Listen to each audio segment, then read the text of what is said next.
to this magical place, the most westerly point in mainland Cornwall and England, where people have gathered for thousands of years. We stand tonight at the resting place of 130 shipwrecks and the setting for the legend of the lost land of Lioness. But tonight, we bring you another tale.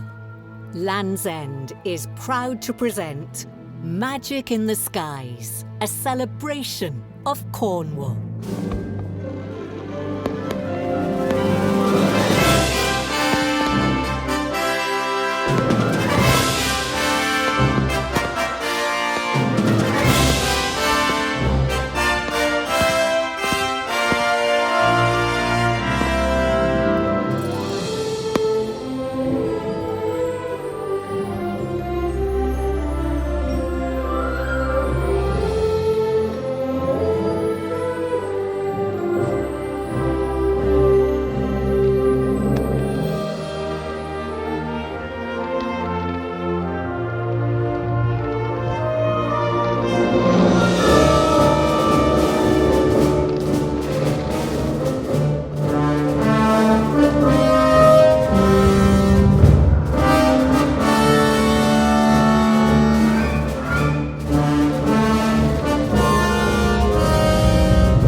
I'll tell you one more, but not the lost land of Lioness. You must have heard that one 100 times or more. No, tonight I'll tell you a story about a brave warrior, a fighter of giants, the first of the legendary rulers of Cornwall, Corinius.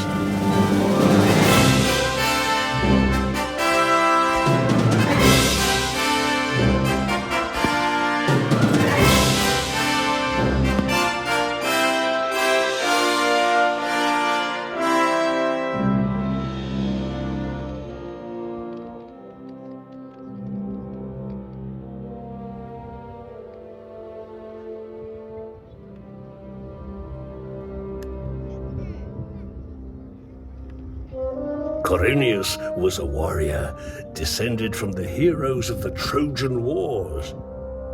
He was second in command to Brutus, the legendary founder of Britain. Together, they set out on a quest to find Albion, a mythical land populated by giants, which they wanted to make their home. Corinius gathered some troops, and together they marched across the land in search of their new kingdom.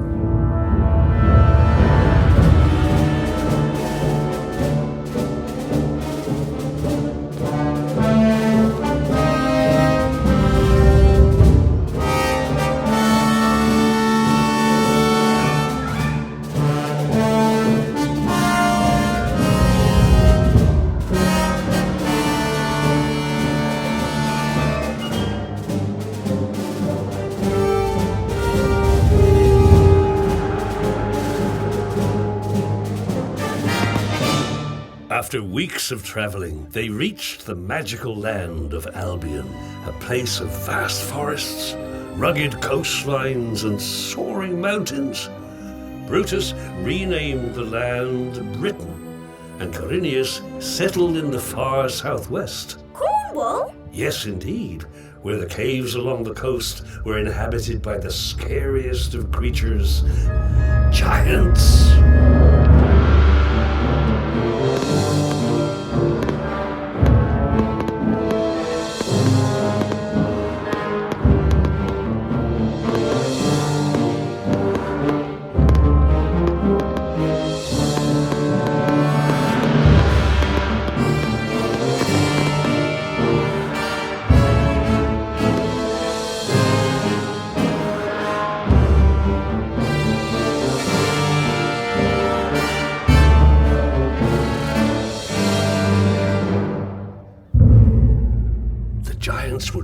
come out of their caves to search for food, and were rather partial to a human or two.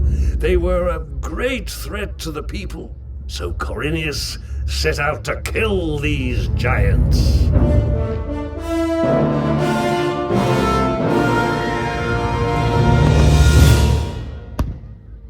They fought hard until there was just one giant left.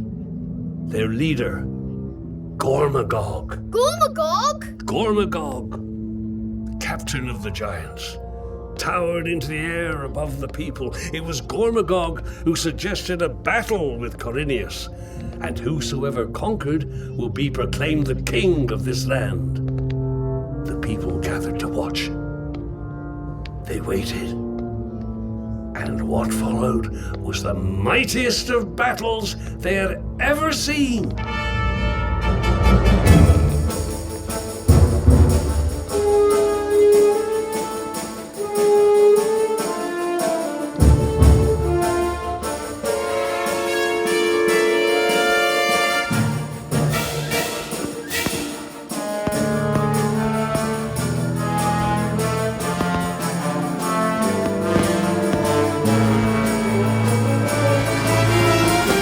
Gormagog was strong, but Corinius was skilled, and with that skill, he slowly wore out the giant until he lost all sense of where he was.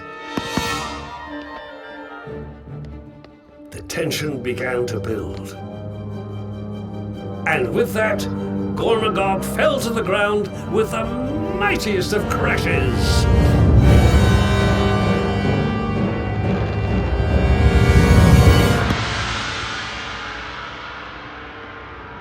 Was Corinius the winner? Were the people safe at last? The people were safe. And with the giants gone, that meant one thing. Corinius was king of this land. He had triumphed, and he went on to call the land after his own name. He called it Corinius? No, not quite, no. He called it by the name we all know today, Cornwall.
You see, Cornwall is much more than just a name we call this land.